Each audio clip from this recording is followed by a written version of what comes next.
Well, I finally found it. This is my ultimate overland camping table. It's by a company called Outdoor Revolution. They're caravan people, but it doesn't matter. The reason I'm really loving this table is because it's actually got an aluminium top. Now, that was really noisy,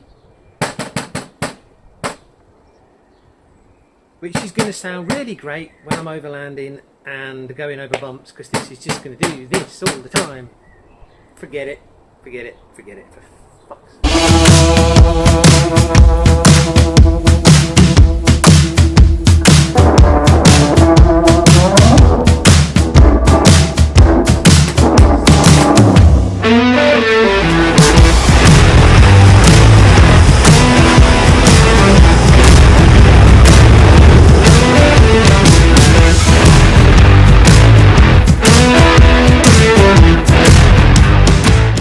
Well, just when you thought it couldn't get any worse, I've got to admit, I've bought two, so I've got twice the problem. Take a look at this. So if this is going to be in the back of the vehicle, this is making even more noise. So as well as the top, we've now got the legs to contend with. However, we're not all about problems, we're about solutions. So we're going to need some tiger seal. We're going to need a drill to drill out some rivets.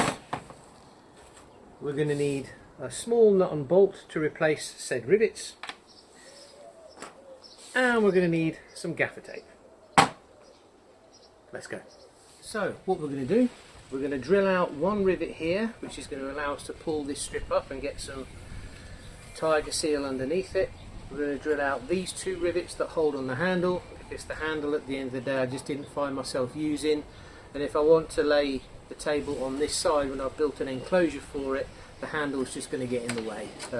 Yeah, I don't use it anyway.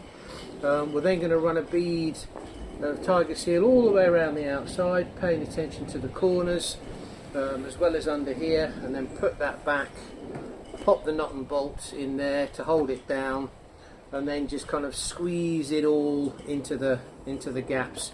It's going to look a bit messy, but no one's going to see the underside of the table, and if it stops it making these horrible noises, then we're good to go.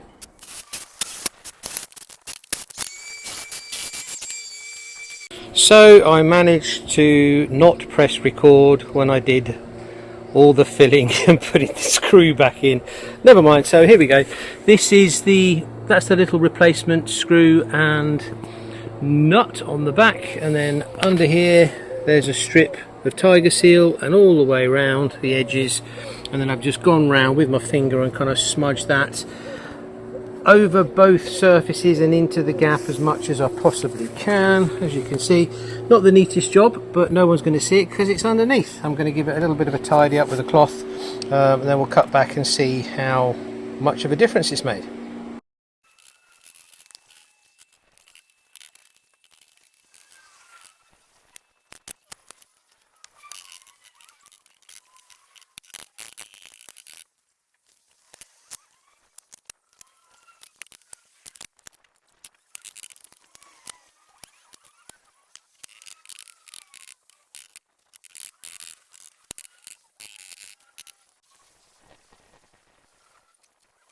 So what we've managed to do is take it from this to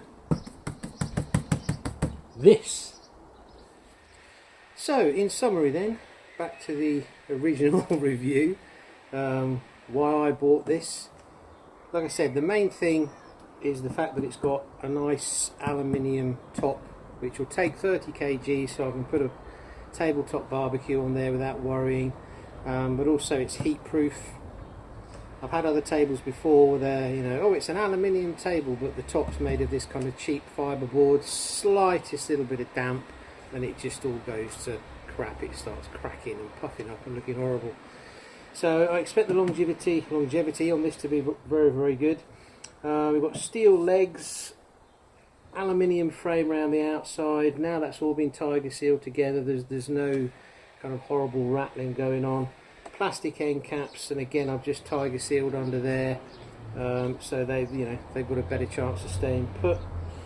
With regard to the legs, they're made of steel, so are the brackets. Nice and simple. Really quick to set up, just fling the legs out, bang bang bang in all four corners just to get those locked in. The kind of U-shaped bottom, or the bottom of the square if you like, is supposed to be kind to ground sheets because you're spreading the weight. I get that. The only compromise with that is when they're outside, trying to get them level sometimes can be tricky. But I keep banging on about these Ridge Monkey pegs and how good they are. I just thought, oh, that little gap there probably will fit around here, and it does. So I've just put a couple in the ground, one there and one there. Obviously don't do that through a ground sheet, but when it's outside, yeah, that now is not moving. Even if that gets knocked by kids or dogs or drunken adults, it doesn't really matter, it's not going anywhere. Yeah, I mean, that's it. A little bit of gaffer tape as well to stop the rattling when the legs are folded in. For those of you who have done long distances in overland vehicles where you're going over uneven surfaces, all the little rattles inside, they all add up, and whenever you hit a bump, you know, they all start to wear on you after a while. So trying to eliminate them one by one is a bit of a thing in the overland community. So that's it really. 38 quid. I think it's an absolute bargain. I liked it so much I went and splashed out and bought two of them. This is to replace an MOD table that I used to use as well when I go to shows and stuff, so I'll have two of them side by side. But yeah, overall, go and find yourself a outdoor revolution. I think it's a 60 by 80, yeah, 60 by 80 centimetre table, and the height I think is about 70. That's it. I'll put a link in the description below. If you're looking for a good table, this is the one. Oh, not forgetting we've taken off the handles as well, so that means I can stack it any which way I want. When I stacked one of these on top of the other, because of the handles, it took off a little bit of the coating there, because this hinge, when folded up, stuck out just a fraction. But yeah, so now they can go face to face. I'm going to build a nice carpeted enclosure, and then go in there and not make any noise, hopefully. That's all from me. Catch you on the next one.